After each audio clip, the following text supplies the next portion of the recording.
itu telah diselesaikan draftnya, dan mudah-mudahan yang terakhir hanya untuk penentuan kode mata kuliah, karena kode mata kuliah yang lama itu sudah terpakai di kurikulum 4.0 saja.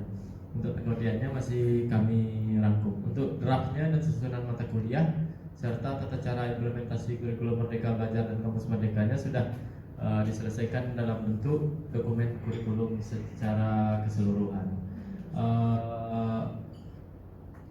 Baiklah, karena waktu sudah lama berlalu, seharusnya dimulai dari jam 8.30, akan tetapi karena banyak peserta yang belum hadir, kita mulai sekarang. Pertama sekali akan diberikan sambutan oleh Bapak Pohari Sunanda, Dekan Fakultas Teknik. Dipersilakan kepada Bapak, waktu dan tempat dipersilakan.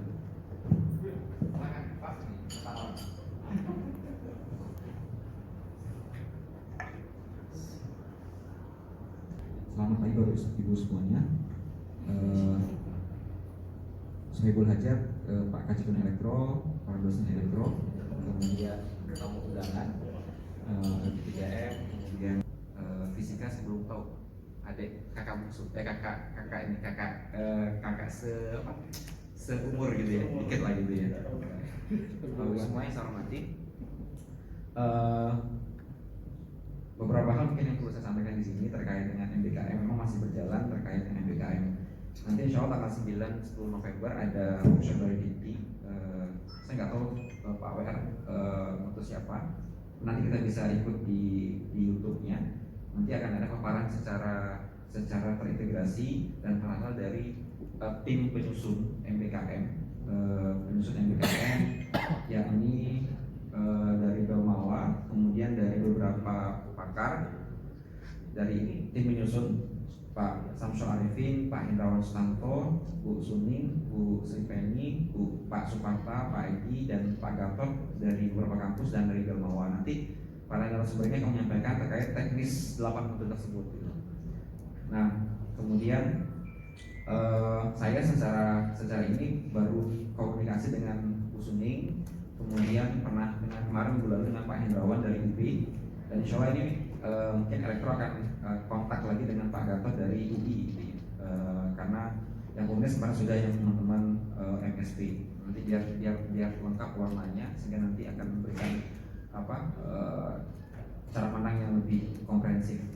Kemudian berikutnya Bapak sekalian MBKM juga di semua jurusan terkait dengan maksimal 3 semester hak mahasiswa di luar prodi, mungkin banyak skema yang bisa berjalan. Nah, jadi pada prinsipnya adalah kita yakin masih menyesuaikan beberapa hal di sana sini, dan terkait dengan semester depan akan pergeseran mahasiswa di program studi lain, itu mungkin saya pikir masih tentatif lah kondisinya, karena juga belum, saya yakin juga masih perlu persiapan di sana sini.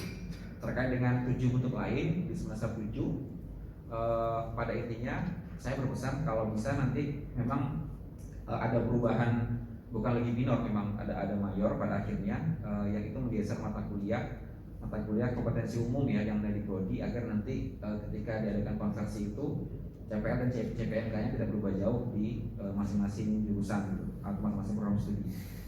Itu yang paling catatan. Yang berikutnya, karena KKN dan KP mungkin dieliminir, Bapak Ibu mungkin di masing-masing jurusan bisa menampilkan mata kuliah kekasan program studi, sehingga nanti bisa mendukung untuk agar ketika pergeseran pertukaran magang itu muncul mata kuliah khas prodi gitu ya.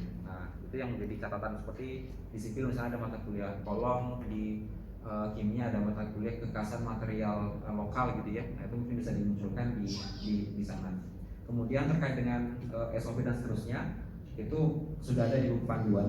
Saya yakin ini masih berpedoman, nanti bisa berjalan dengan universitas terkait dengan panduan ini.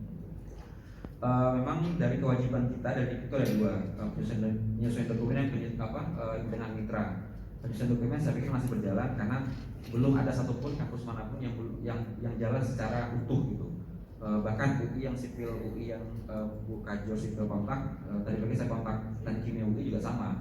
mereka juga masih paralel untuk penyesuaian gitu. Jadi kira-kira gambarannya.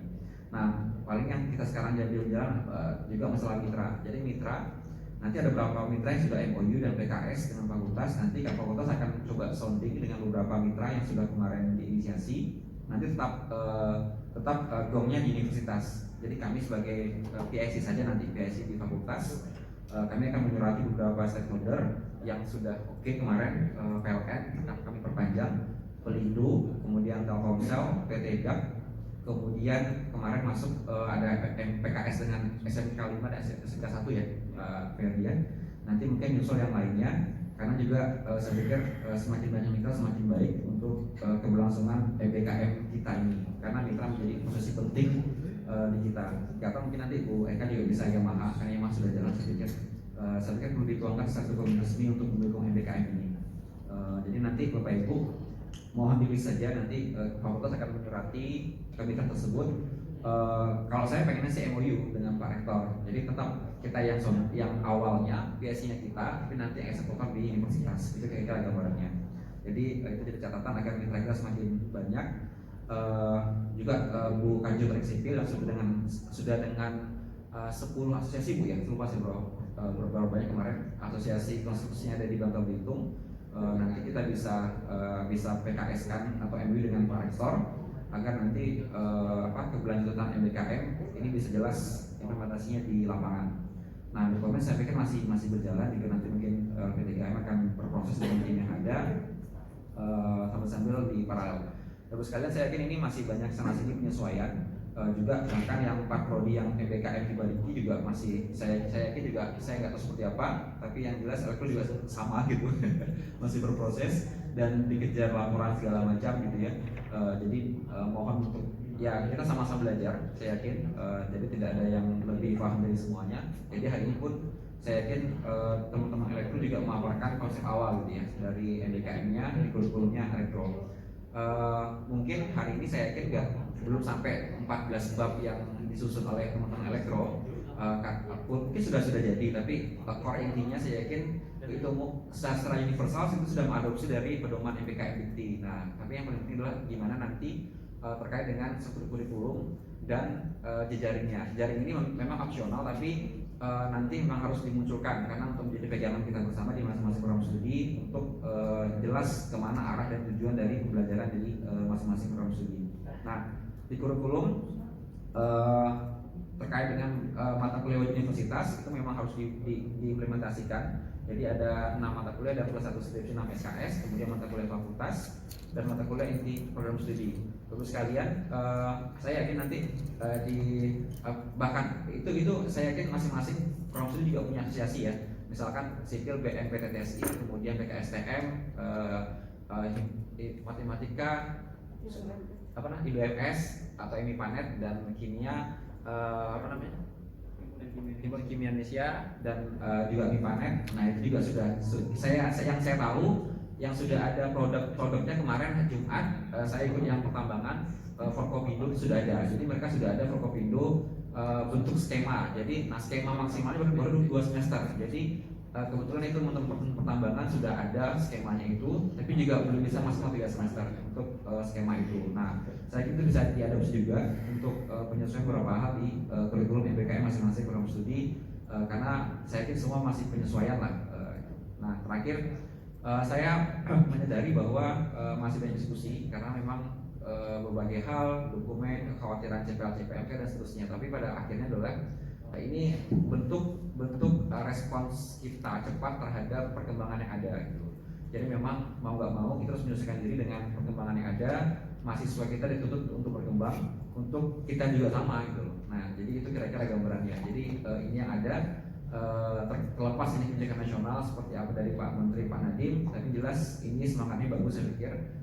Itu jadi catatan kita bersama untuk kedepannya lebih baik.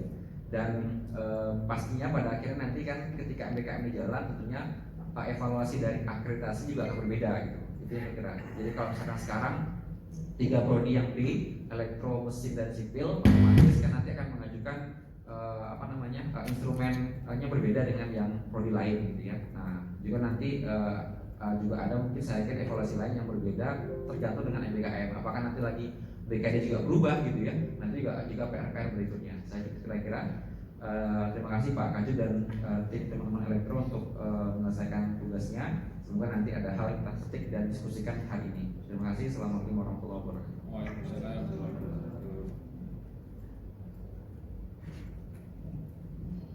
Terima kasih kepada Pak Wari Sunanda STMN. Sebelum memulai kegiatan untuk sosialisasi dokumen kurikulum program studi Teknik Elektro Universitas Bangka Belitung, ada baiknya kita bersama menyanyikan lagu kebangsaan kita, lagu Indonesia Raya dan Mars UBB. Kepada seluruh hadirin untuk dipersilakan berdiri.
para hadirin dipersilakan duduk kembali. Kemajuan perkembangan implementasi kurikulum Merdeka Belajar Kampus Merdeka program studi Teknik Elektro PB.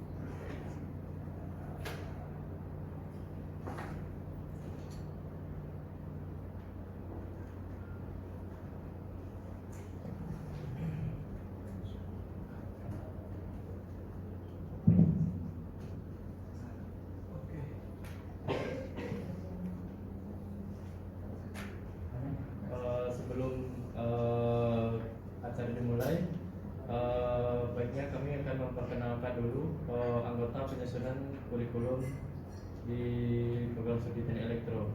Di antaranya seperti yang dilihat di layar,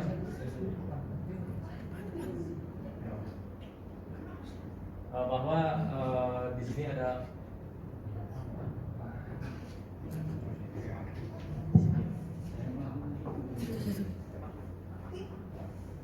bisa dilihat di sini bahwa Pak Wahdi Sudanda itu sebagai pengarah, Pak Fardan Arkan itu sebagai penanggung jawab, saya sendiri di sini sebagai ketua, dan sekretarisnya Pak Yonggi Puriza. Pak Asmar itu bagian anggota bidang keahlian teknik tenaga listrik. Kemudian Pak Giri Basuki Putra itu anggota bidang keahlian elektronika, telekomunikasi dan informasi. Kemudian Pak Muhammad Junahdi itu bagian anggota bidang keahlian elektronika, telekomunikasi dan informasi. Kemudian Bu Rika Mapurialusa itu anggota bidang keahlian instrumentasi dan kendali. Pak Rudi Kurniawan itu bagian anggota bidang keahlian instrumentasi dan kendali, dan Pak Tri Hendrawan Budianto bagian anggota bidang keahlian instrumentasi dan kendali.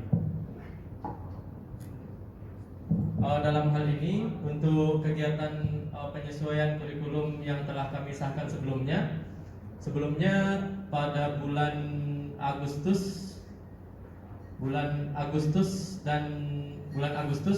kurikulum terbaru kami yang sebelumnya itu telah disahkan, yaitu kurikulum era revolusi industri 4.0.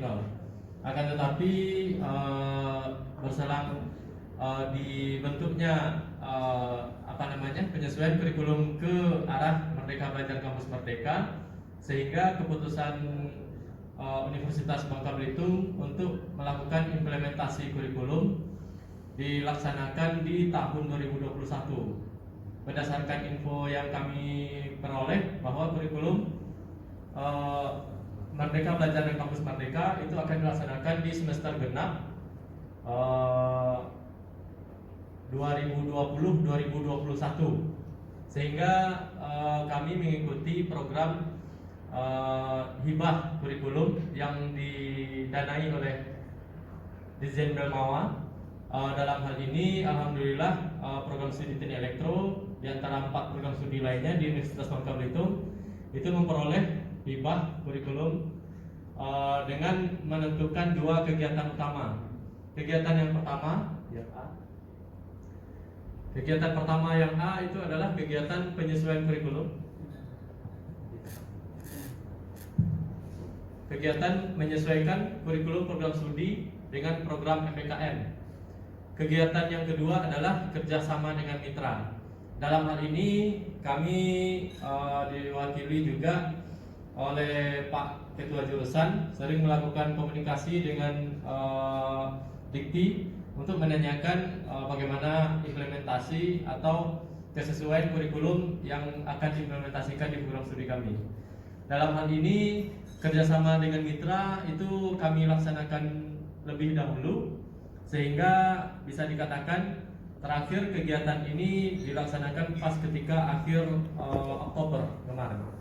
Dan setelah kegiatan, diantaranya adalah perencanaan kegiatan pembentukan tim, kemudian perlengkapan dan kegiatan webinar, kemudian ada workshop penyesuaian kurikulum, seminar evaluasi, dan kemudian terakhir adalah kelengkapan dokumen.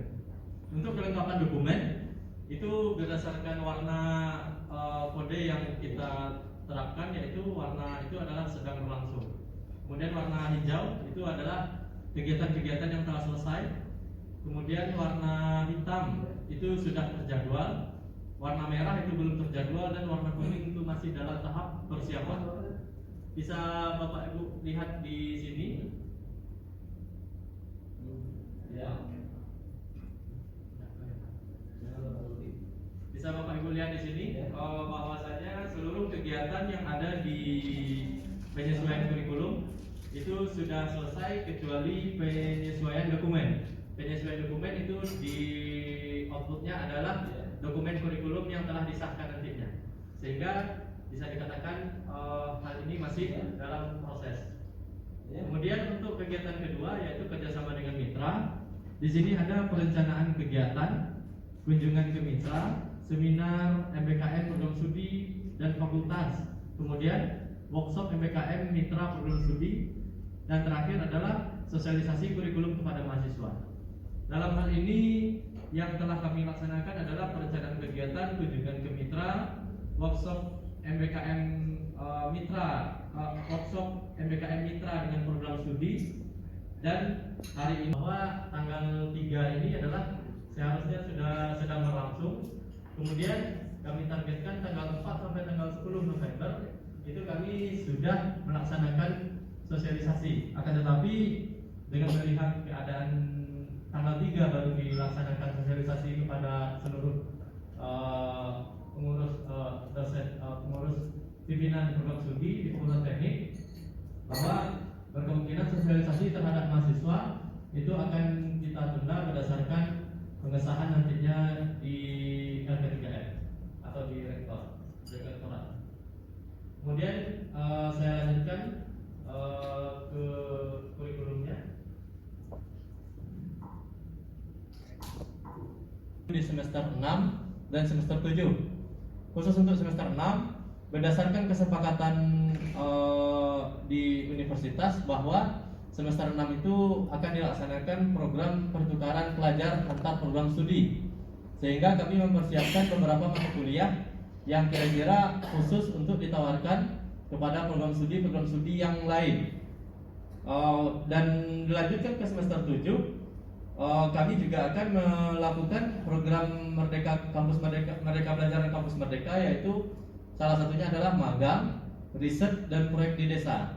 Berdasarkan informasi yang kami peroleh bahwa 8 program yang ada di program MBKM itu tidak harus keseluruhan dipilih untuk diimplementasikan di program studi, akan tetapi disesuaikan dengan latar belakang keilmuan program studi tersebut. Sehingga berdasarkan rapat yang sebelumnya telah kami laksanakan dengan Dewan Dosen di program studi Teknik Elektro, memutuskan hanya 4 dari 8 program Merdeka Belajar dan Kampus Merdeka yang kami adopsi, yaitu program magang atau praktik kerja, program pertukaran pelajar yang memang merupakan kesepakatan dengan universitas sendiri, program proyek di desa atau KKN tematik atau membangun desa, kemudian terakhir adalah program riset atau penelitian. Dengan demikian kami juga menentukan mitra yang sesuai dengan 4 program pilihan Merdeka Belajar dan Kampus Merdeka yang telah kami pilih. Mitra yang kami pilih diantaranya adalah PT PLN, PT Telkom, PT Timah, PT Pelindo, PT Angkasa Pura, PT Airnav, PT DAK, dan terakhir adalah Dinas Dinas Komunikasi dan Informasi Provinsi Kepulauan Bangka Belitung, di mana kami harapkan di sini 4 program yang telah kami pilih itu bisa diimplementasikan kepada keseluruhan mitra yang telah kami lakukan kunjungan atau sosialisasi kerjasama. Kemudian yang terakhir untuk memperoleh pengetahuan yang lebih terhadap implementasi kurikulum Merdeka Belajar dan Kampus Merdeka, kami juga mengundang pakar dari 2 lembaga, yaitu Bu Dr. Sri Suning Kusumawardani dari Universitas Gadjah Mada, di mana beliau sendiri juga merupakan salah satu penyusun buku pedoman kurikulum Merdeka Belajar dan Kampus Merdeka di Dikti. Dan kemudian kami juga melakukan koordinasi dengan salah satu pakar di LIPI, di mana yaitu Dr. Esa Prakasa STMT, di mana didapatkan bahwa kurikulum Merdeka Belajar dan Kampus Merdeka sangat mereka support, dan mereka sangat welcome dengan terutama pada bidang riset yang akan diterapkan. Dan selanjutnya untuk kegiatan evaluasi kami laksanakan di 2 mitra, yaitu PT PLN dan PT Timah, sehingga kami dapat memperoleh beberapa masukan tentang kesesuaian kurikulum kami dengan keilmuan-keilmuan yang dibutuhkan di perusahaan-perusahaan atau tempat kerja nantinya. Bisa dilihat di sini kurikulum Merdeka Belajar dan Kampus Merdeka yang kami susun itu ada 14 bab, di mana sebelumnya untuk kurikulum era revolusi industri 4.0 itu hanya ada 12 bab. Dalam hal ini keseluruhan bab bisa dikatakan sama, akan tetapi perbedaannya hanya ada di 2 bab, di mana terjadi pada bab 6 dan bab 7. Untuk bab 1 itu ya seperti biasa ada pendahuluan, itu visi misi UBB, Fakultas Teknik dan Program Studi. Kemudian ada profil lulusan. Dalam hal ini kami juga menyesuaikan profil lulusan dengan program Merdeka Belajar dan Kampus Merdeka. Berdasarkan hasil rapat, kami menentukan ada 3 profil lulusan kami, nanti ditampilkan. Kemudian untuk capaian pembelajaran lulusan itu berdasarkan profil lulusan yang telah kami susun. Bahan kajian itu seperti bahan kajian perkuliahan dari dosen-dosen pengampu mata kuliah. Kemudian pembentukan mata kuliah, strategi di bab 6 itu baru ada terjadi penambahan yang signifikan dari kurikulum kami, di mana di bab 6 ini adanya strategi implementasi kurikulum dalam program Merdeka Belajar Kampus Merdeka. Di bab 6 ini dijelaskan tata cara penilaian, tata cara pelaksanaan perkuliahan sampai ke penilaian. Misalnya baik itu dari segi program magang, misalnya program magang itu dilaksanakan di mitra, sehingga dilaksanakan penilaiannya oleh dosen pembimbing di kampus yang telah ditunjuk dengan supervisor atau pembimbing lapangan di mitra.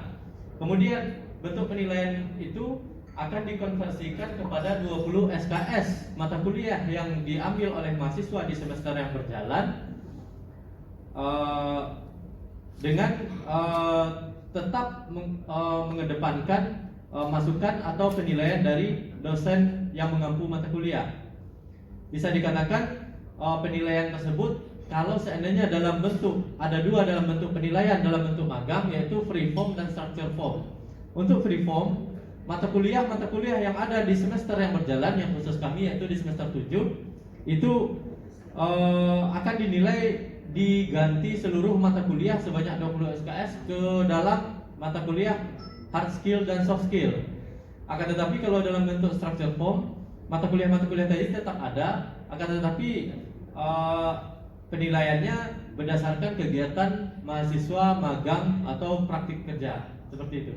Kemudian di struktur kurikulum, di sini juga terjadi perubahan yang cukup signifikan, di mana awalnya di semester 1 dan semester 2 itu kami lebih mengedepankan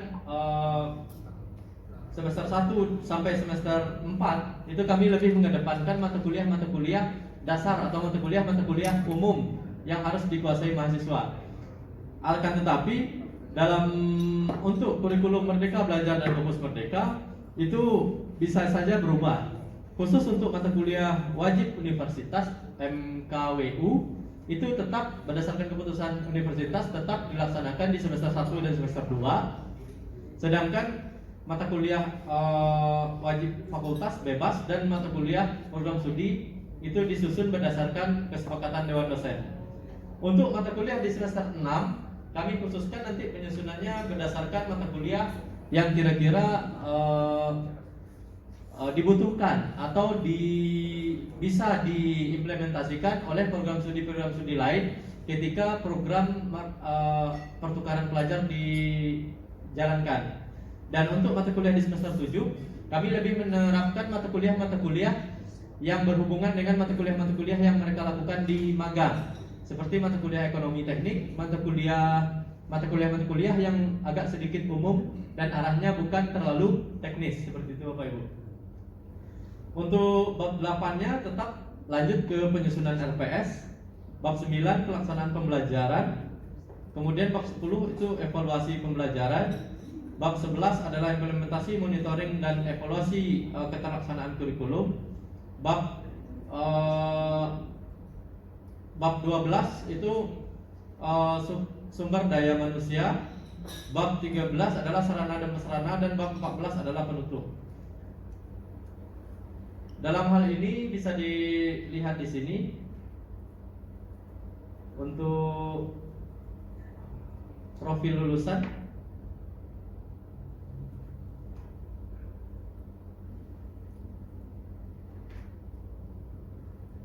Oke, profil lulusan yang kami pilih di sini berdasarkan rapat yang telah dilaksanakan oleh Dewan Dosen, bahwa di sini ada 3, yaitu tenaga ahli atau profesional, di mana tenaga ahli atau profesional ini nantinya dapat bekerja di bidang pemerintahan dan swasta. Mereka dapat bekerja di posisi-posisi strategis seperti manajer, auditor ahli, analis dan analis data dan informasi, pengelolaan barang dan jasa, analisis mutu barang, dan berbagai macam bentuk pekerjaan dalam tenaga ahli atau profesional. Dalam hal ini